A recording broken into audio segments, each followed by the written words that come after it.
Am I audible to all of you?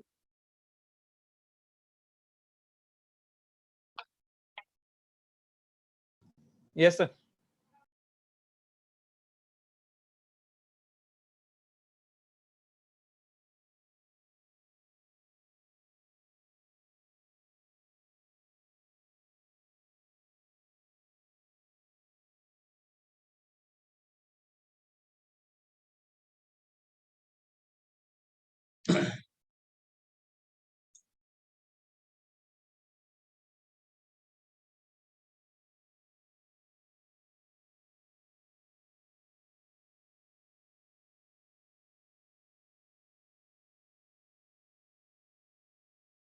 Exam कैसा रहा?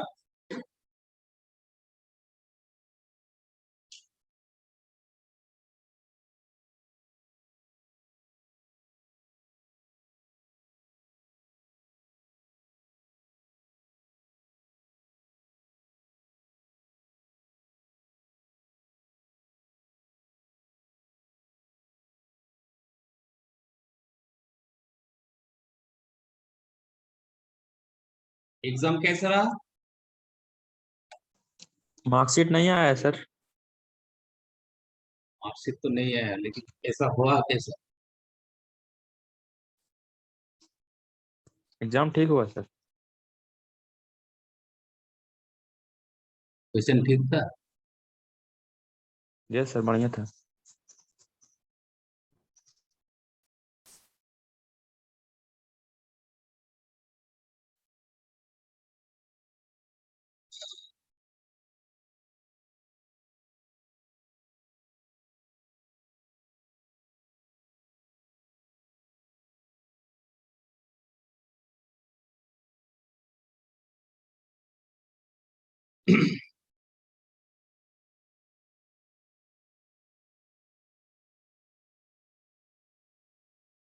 Okay, सो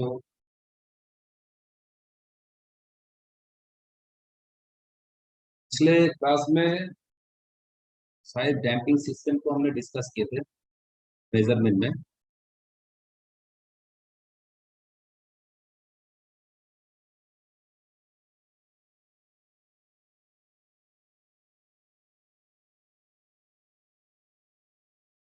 और कंट्रोलिंग सिस्टम को डिस्कस किए। बेसिकली दो टाइप का कंट्रोलिंग सिस्टम है हम यूज करते हैं, जैसे कि spring control and gravity control. तो स्प्रिंग कंट्रोल और ग्रेविटी कंट्रोल क्या है ये हमने डिस्कस किया। स्प्रिंग कंट्रोल ग्रेविटी कंट्रोल से हम न्यूमेरिकल देख लेते हैं।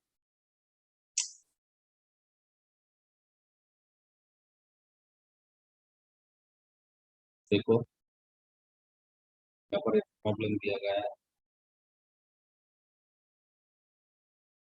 The torque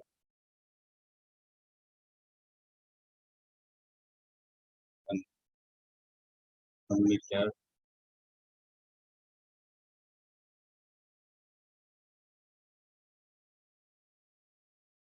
varies as the square of the current.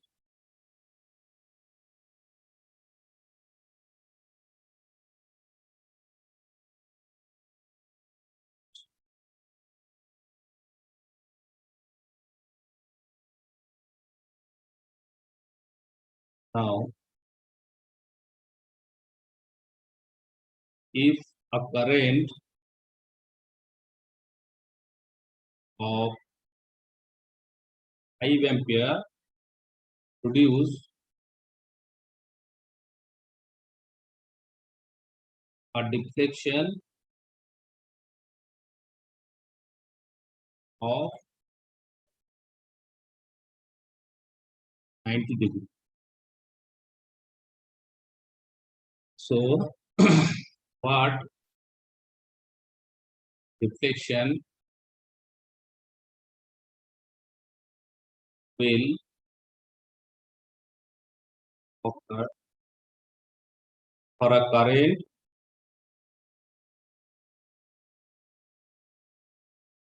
of 3 ampere when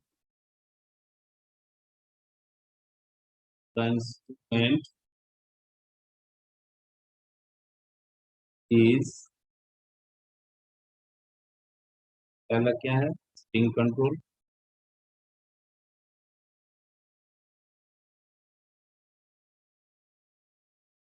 and gravity.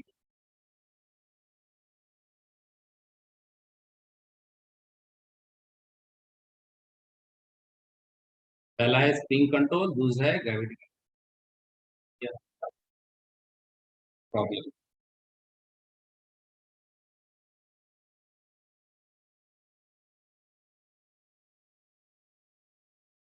ठीक है, तो यहाँ पर क्या बोल रहा है प्रॉब्लम में, the torque of an ammeter varies as the square of the current through it. ठीक है, इसका जो टॉर्क है, एमीटर का जो टॉर्क है, मतलब कि डिफ्लेक्टिंग टॉर्क जो है वो करंट का जो स्क्वायर है उसके साथ प्रोपोर्शनल है। ठीक है, उसके साथ वेरी कर रहा है। And if a current of 5 ampere produce a deflection of 90 degree, मतलब के 5 एम्पियर करंट कितना डिफ्लेक्शन दे रहा है, 90 डिग्री डिफ्लेक्शन दे रहा है। ठीक है, so what deflection will occur for a current of 3 ampere when the instrument is spring control and gravity control। मतलब कि अब जब 3 एम्पियर करंट को हम इंस्ट्रूमेंट में फ्लो कराएंगे तो यहाँ पर डिफ्लेक्शन कितना कितना डिफ्लेक्शन प्रोड्यूस्ड होगा। सो इंस्ट्रूमेंट दो टाइप का यहाँ पर कंट्रोलिंग सिस्टम है, एक है स्प्रिंग कंट्रोल और दूसरा है ग्रेविटी कंट्रोल। सो ये दोनों इंस्ट्रूमेंट में, दोनों टाइप का जो इंस्ट्रूमेंट है, दोनों टाइप के इंस्ट्रूमेंट में 3 एम्पियर करंट कितना डिफ्लेक्शन प्रोड्यूस करेगा, वही प्रॉब्लम में पूछा गया है। ठीक है, सो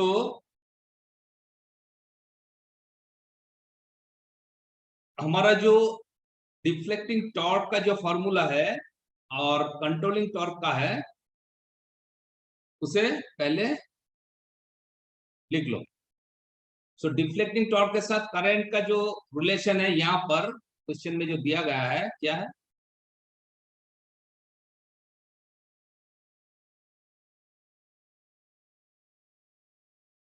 deflection torque TD proportional to square of the current। ठीक है, proportional to square of the current। तो पहला केस हम इंस्ट्रूमेंट, ये जो स्प्रिंग कंट्रोल जहां पर जिस इंस्ट्रूमेंट में यूज हो रहा है, ये पहला केस हम देखेंगे। ठीक है, स्प्रिंग कंट्रोल के लिए 3 एम्पियर करंट का जो डिफ्लेक्शन आएगा वो कितना आएगा, ये हम देखेंगे। ठीक है, तो पहला ये स्प्रिंग कंट्रोल सिस्टम है, उसके लिए देखिए।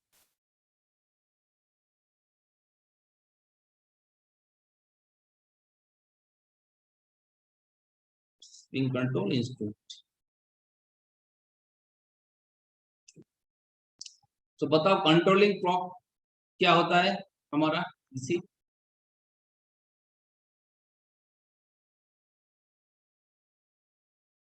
इसी क्या होता है, प्रोपोर्शनल टू, किसके साथ प्रोपोर्शनल होता है कंट्रोलिंग टॉर्क,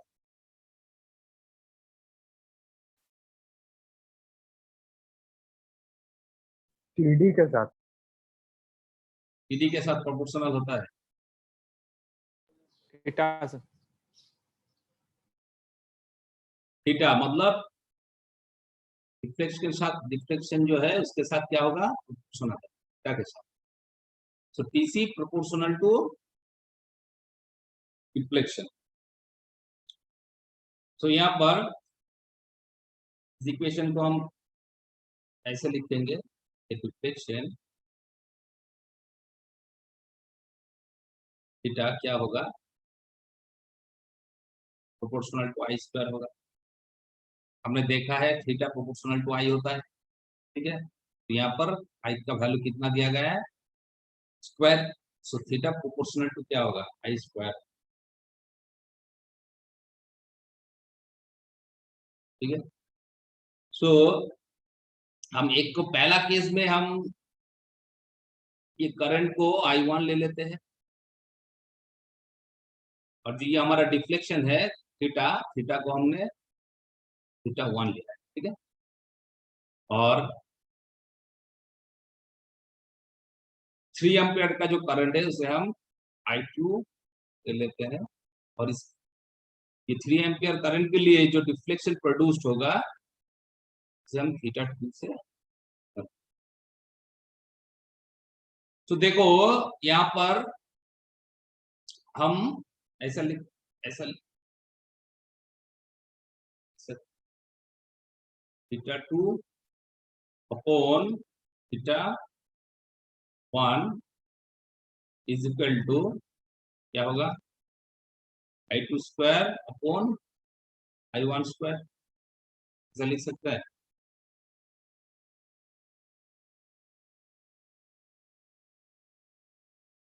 ठीक है। सो थीटा 1 प्रोपोर्शनल टू क्या होगा, I1 स्क्वायर, थीटा 2 प्रोपोर्शनल होगा I2 स्क्वायर।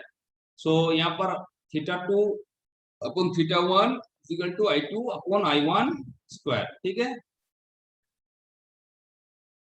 तो यहाँ पे वो जो वैल्यू दिया गया है उस वैल्यू को यहाँ पर पुट करो, और देखो कि स्प्रिंग कंट्रोल जब हम यूज कर रहे हैं तो 3 एम्पियर के लिए कितना टॉर्क, सॉरी कितना डिफ्लेक्शन प्रोड्यूस्ड होगा थीटा 2।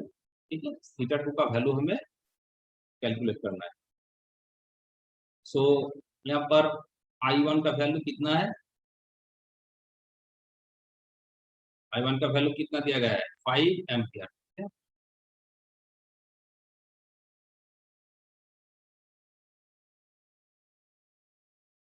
थीटा 1 का वैल्यू कितना है,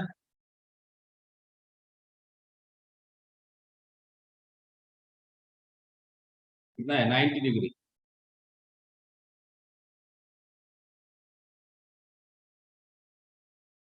I2 का वैल्यू क्या है, I2 3 एम्पियर, का वैल्यू है 3। और यहाँ पर जो थीटा 2 है मतलब 3 एम्पियर करंट के लिए जो डिफ्लेक्शन आएगा थीटा, इसका वैल्यू हमें कैलकुलेट, तो वैल्यू को इस इक्वेशन में पुट करो, पुट करके थीटा 2 का जो वैल्यू आएगा उसको कैलकुलेट करो।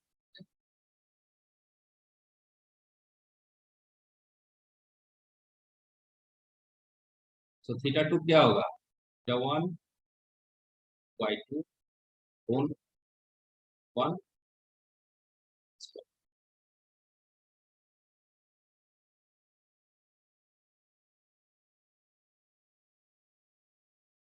थीटा 1 का वैल्यू कितना है, 90 डिग्री, इंटू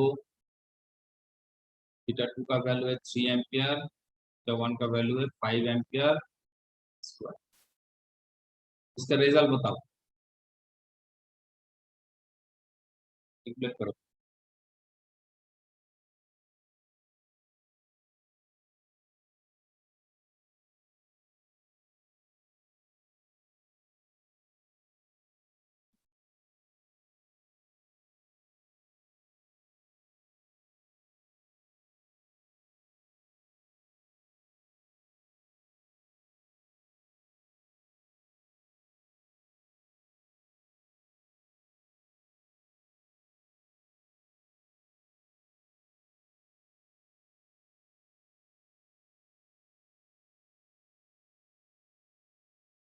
कितना आया है इसका वैल्यू,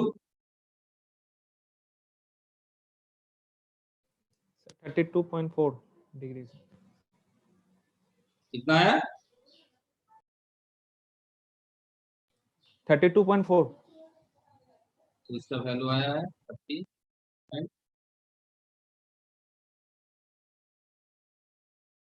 पहला केस में स्प्रिंग कंट्रोल के लिए, और जो डिफ्लेक्शन आएगा कितना आएगा, 32.4।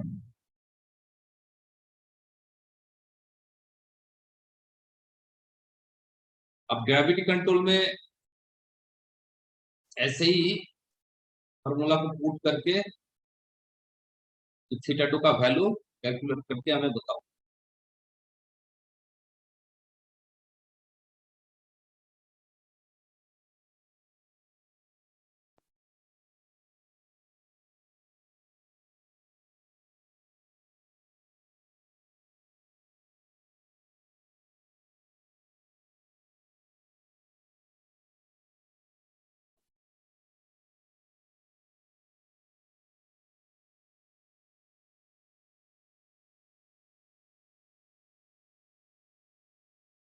क्या है?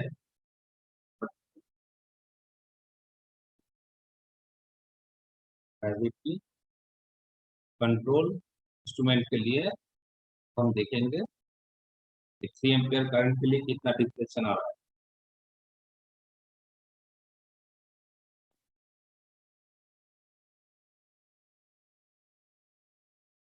सो ग्रेविटी कंट्रोल के लिए कंट्रोलिंग टॉर्क इसके साथ प्रोपोर्शनल होगा।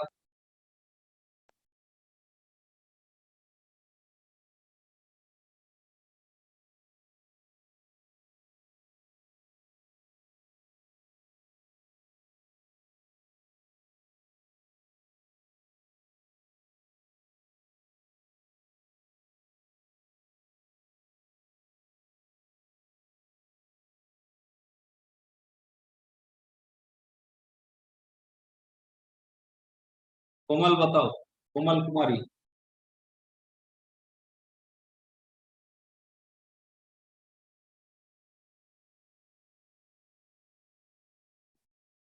कोमल कुमारी।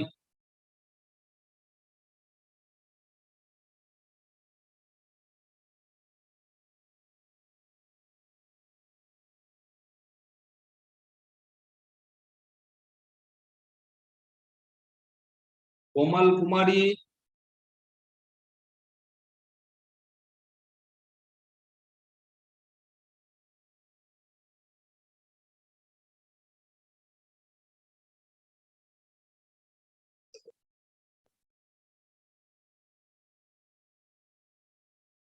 Deepak Kumar.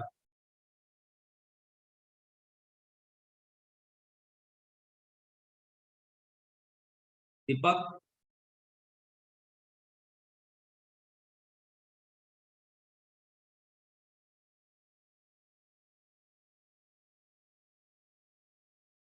Am I audible?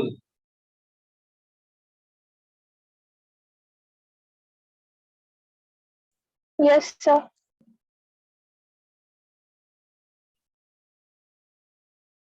सही बोल रहा है।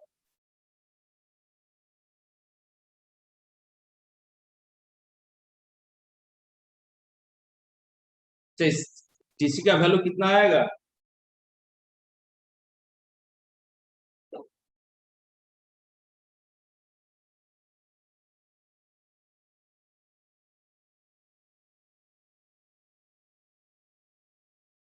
यहाँ पर टीसी किसके साथ प्रोपोर्शनल होगा? साइन थीटा के साथ। Sign theta.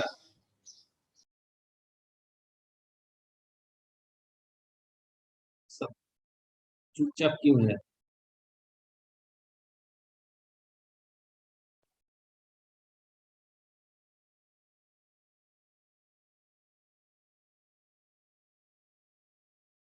साइन थीटा के साथ प्रोपोर्शनल है। सो यहाँ पर एक साइन थीटा 1 आएगा, एक साइन थीटा 2 आएगा, और करंट का वैल्यू क्या आएगा?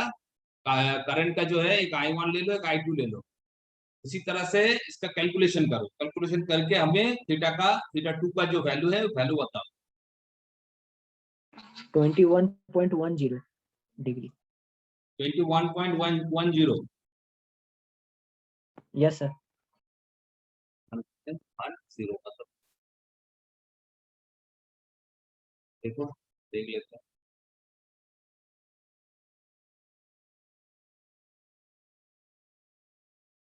अच्छा, किसी और ने ये सॉल्व किया हो क्या?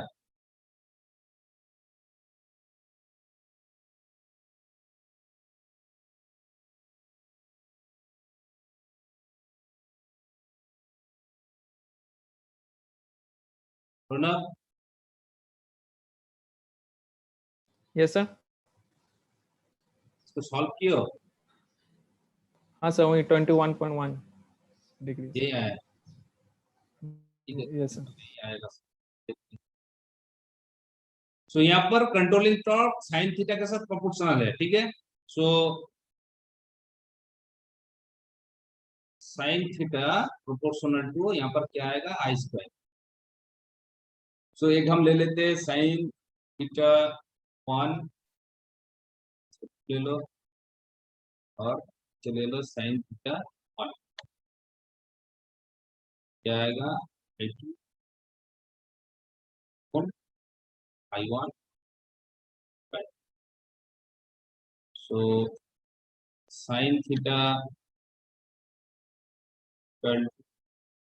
साइन थीटा 1 को आई वन। तो यहाँ पर हर एक का वैल्यू पुट करो, करके देखो।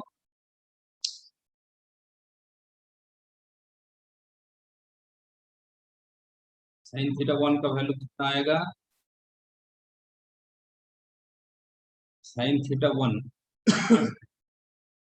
थीटा का वैल्यू क्या है, थीटा 1 का वैल्यू क्या है, 90 डिग्री है, ठीक है। तो साइन 90 डिग्री, साइन 90 डिग्री का वैल्यू कितना आएगा, 1 आएगा, ठीक है। और यहाँ पर I2 का वैल्यू कितना है, 3.5, इसका स्क्वायर 1, इसका वैल्यू 1 आएगा। थीटा 2 का वैल्यू क्या आएगा, इसका इनवर्स ले लो, I2 I1 मतलब के आएगा 3.5, इसका स्क्वायर।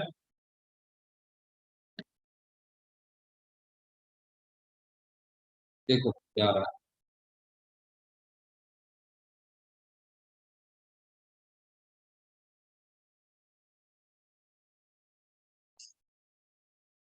इसका रिजल्ट क्या आएगा, 21.1। इसको कैलकुलेट करोगे तो इसका रिजल्ट कितना आएगा, 21.1 डिग्री। सो ये इसका आंसर, ठीक। मतलब कि क्या है कि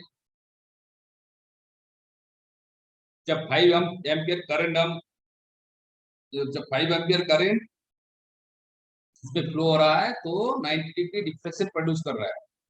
तो जब करंट का वैल्यू 3 एम्पियर आएगा तो स्पिन कंट्रोल का जो सिस्टम है एंड ग्रेविटी कंट्रोल का जो सिस्टम है, उसका डिफ्लेक्शन का वैल्यू इस तरह से आएगा, ठीक है। 21.1 डिग्री, और स्पिन कंट्रोल के लिए वैल्यू कितना आया था, 30.4। ये दो अलग अलग वैल्यू टू कंट्रोलिंग सिस्टम।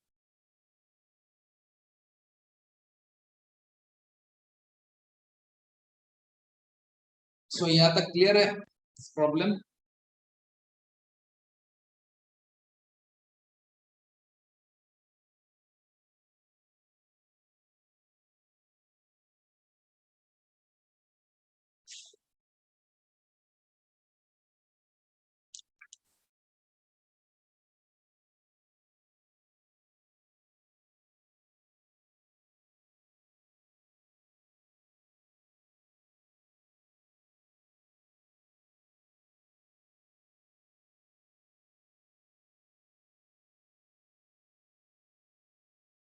ये प्रॉब्लम समझ आया ना, या किसी को कोई दिक्कत है, प्रॉब्लम है, बताओ।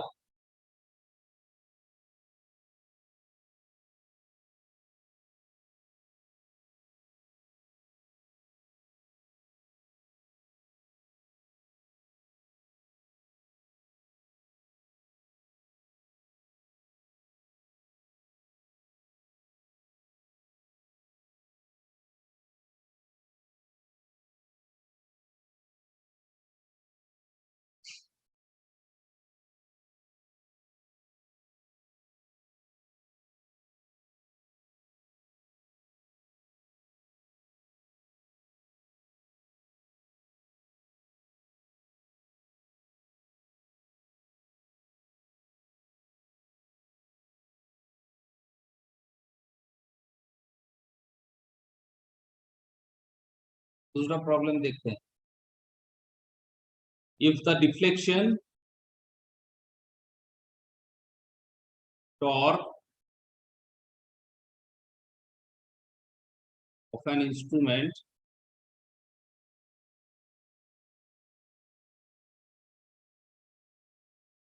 is directly proportional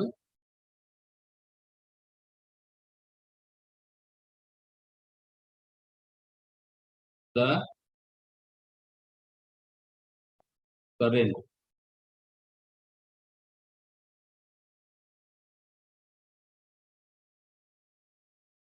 be measured and the maximum current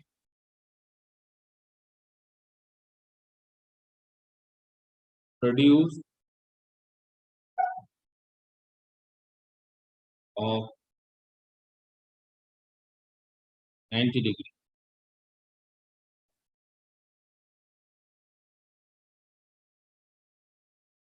Compare the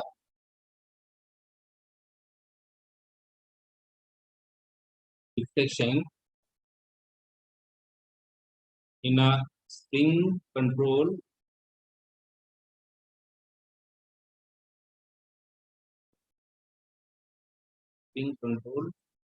and with a similar instrument having gravity control.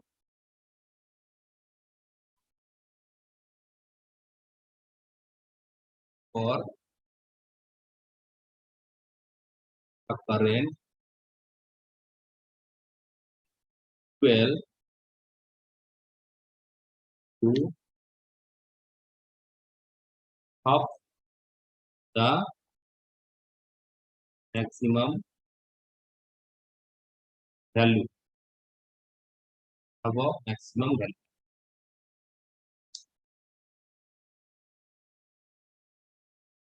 तो प्रॉब्लम में क्या बोल रहा है देखो,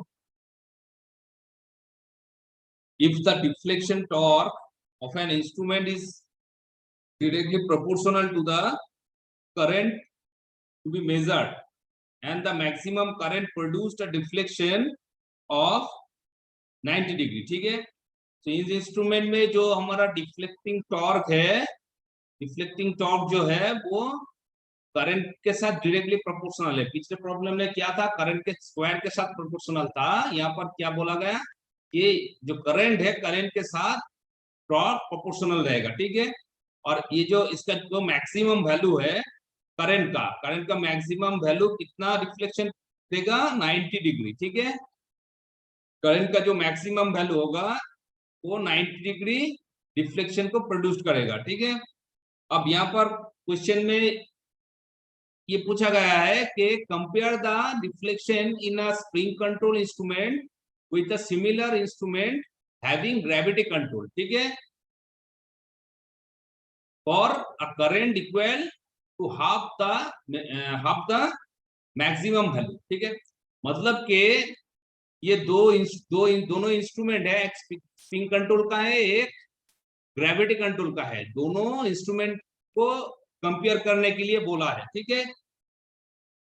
किसका कंपैरिजन करेंगे, डिफ्लेक्शन का। मतलब ये दोनों इंस्ट्रूमेंट का जो डिफ्लेक्शन आएगा वो डिफ्लेक्शन कितना आएगा वो वैल्यू हमें निकालना है। मतलब कि पिछले प्रॉब्लम में जो θ1 θ2 का वैल्यू हमने कैलकुलेट किया है, यहाँ पर भी θ1 θ2 का वैल्यू ही हमें कैलकुलेट करके कंपेयर करना है, ठीक है। और यहाँ पर जो डिफ्लेक्शन आएगा, करंट का वैल्यू कितना होगा, जब करंट का value equal to half of the maximum value.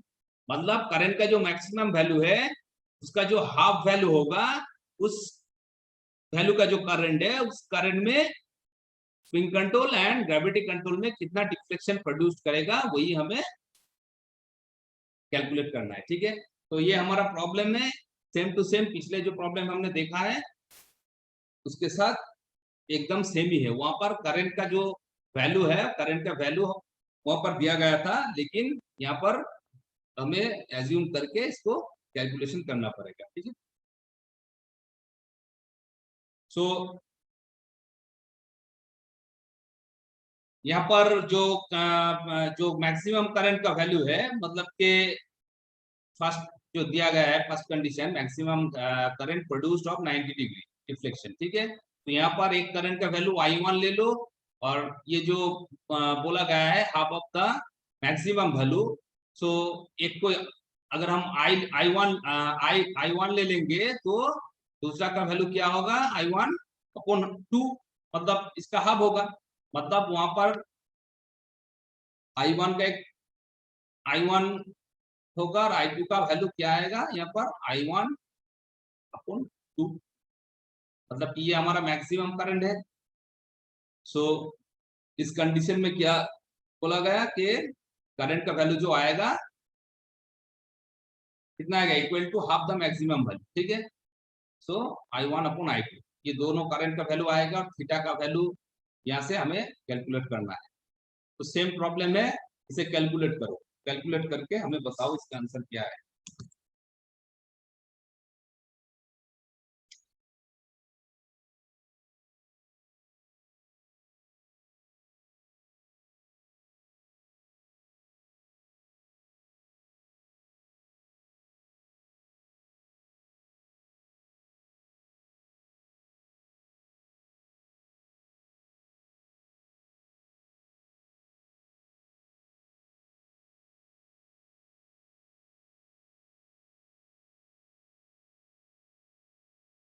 तो प्रॉब्लम में क्या पूछा गया है ये समझ आया ना।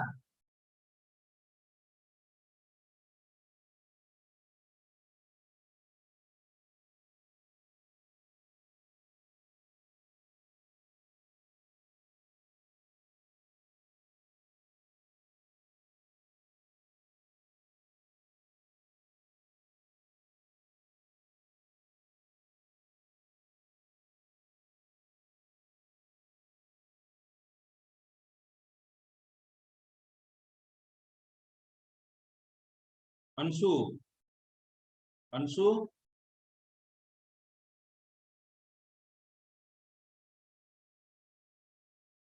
अंशु,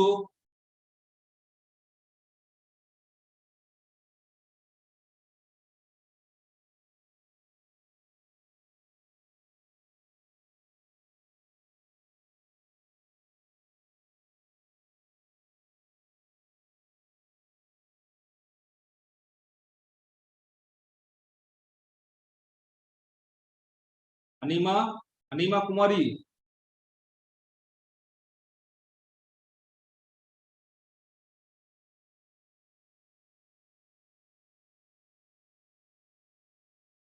अनिमा कुमारी,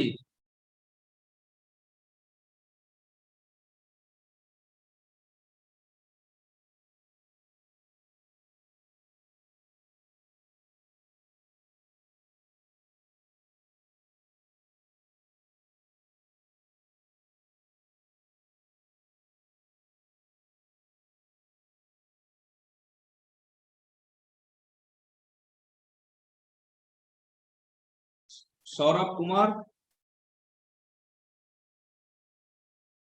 Saurabh, yes sir.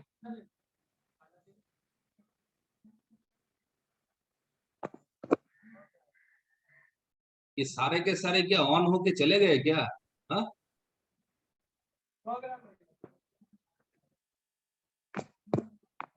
Yes sir, hello. Saurabh Kumar, ये प्रॉब्लम समझ यस में सर, आया ना?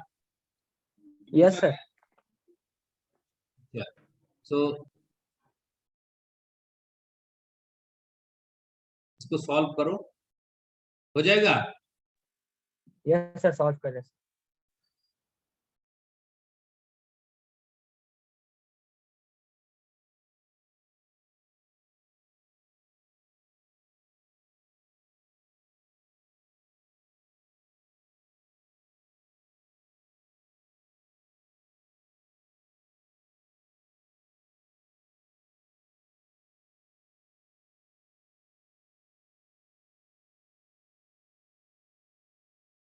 तो देखो यहाँ पर जो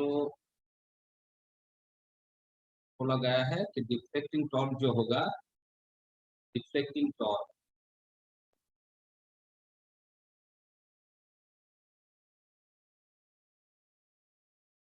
प्रोपोर्शनल टू क्या होगा, आई, करंट के साथ प्रोपोर्शनल है, directly proportional to the current.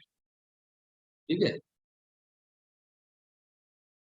और हमारा जो डिफ्लेक्शन है थीटा, थीटा क्या होगा, प्रोपोर्शनल टू आई है। तो एक करंट का वैल्यू क्या है, I1 ले लेते हैं, और एक का वैल्यू क्या होगा, I2 का वैल्यू क्या होगा, I1 सबके हाफ। और डिफ्लेक्शन एक थीटा ले लेते हैं I1 के लिए, और दूसरा केस में I2 के लिए क्या है, डिफ्लेक्शन थीटा। तो यहाँ पर क्या होगा, theta 2 upon theta 1 equal to क्या आएगा, I2 अपॉन I1।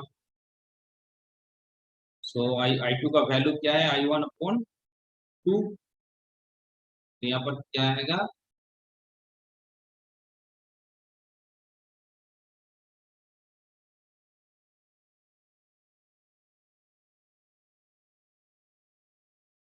और यहाँ पर स्क्वायर तो नहीं आएगा, क्यों, क्योंकि डिफ्लेक्टिंग टॉर्क करंट के साथ प्रोपोर्शनल है, ये करंट के स्क्वायर के साथ प्रोपोर्शनल नहीं है। ठीक है, सो थीटा 2 अपॉन थीटा 1 क्या आएगा, I2 अपॉन I1। तो हाँ, तो यहाँ पर थीटा 2 का वैल्यू कितना आएगा, थीटा 1 अब, सो थीटा 1 का वैल्यू कितना है, 90 डिग्री, 90 डिग्री, तब थीटा 2 का वैल्यू कितना आएगा, 45। ये स्पिन कंट्रोल के लिए, ठीक है, ये स्पिन कंट्रोल के लिए। अब ग्रेविटी कंट्रोल का जो वैल्यू है डिफ्लेक्शन का कैलकुलेट करना है। ठीक है, सो